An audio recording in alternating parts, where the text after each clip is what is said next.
let's fast forward here to his gospel presentation real quick. Their marriage ended. Their memories ended. All of their plans for the future ended. But that's just part of the story, at least from my perspective. Even as their world was ending, Christ was coming again. In the prayers that my grandfather prayed in his final days, Christ was coming. In the smiles he offered and the ones he received, Christ was coming. In the way my grandfather continued to share the good news that God loves us all until he was bedbound, Christ was coming. No, dude. Christ coming is an actual event. Broken love he received from his wife as she held her beloved's hand and walked him all the way home.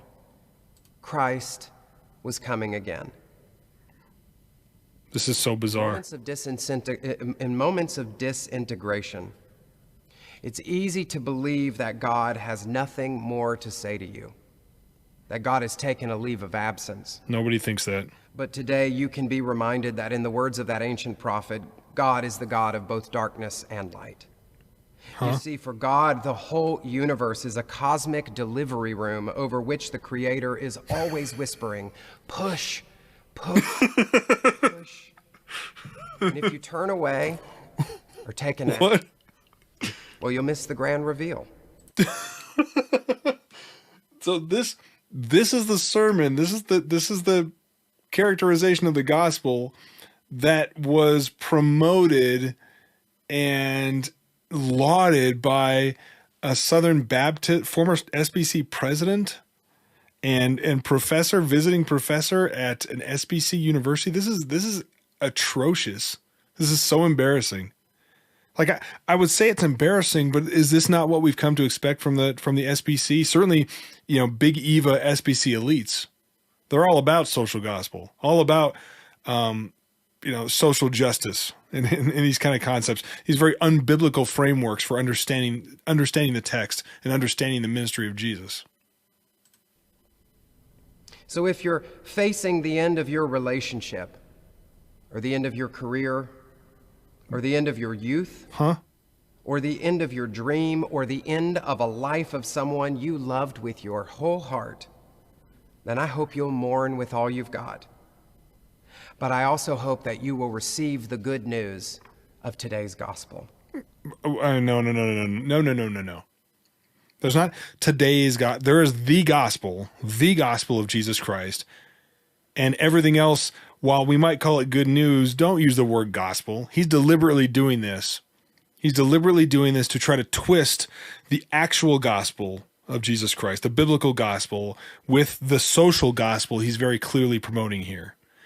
And the gospel of personal material blessing, that the gospel is somehow that Jesus has promised he's coming again to fix this problem, coming again to fix this problem, coming again to fix this problem. That God, whose name is love, is waiting for you everywhere. What? Even in the places you'd rather not go. That what does it even mean? The Spirit is hovering over the chaotic deep of your crumbling world, calling forth new life. What? And that Jesus is always coming, again and again and again, even in this terrible, wonderful time.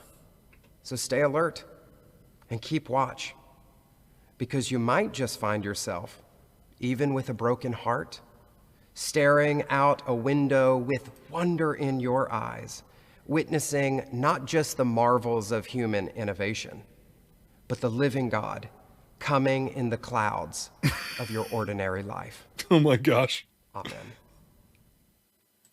That was straight awful. That was horrible. That wasn't the gospel by any stretch of the imagination. That was not the gospel.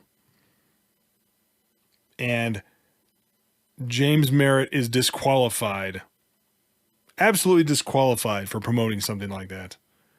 And his son is disqualified for multiple reasons, but it's very clear that being an open practicing homosexual, that he's not a believer. He doesn't know Jesus. Made that very clear in this presentation that he doesn't know the real Jesus Christ.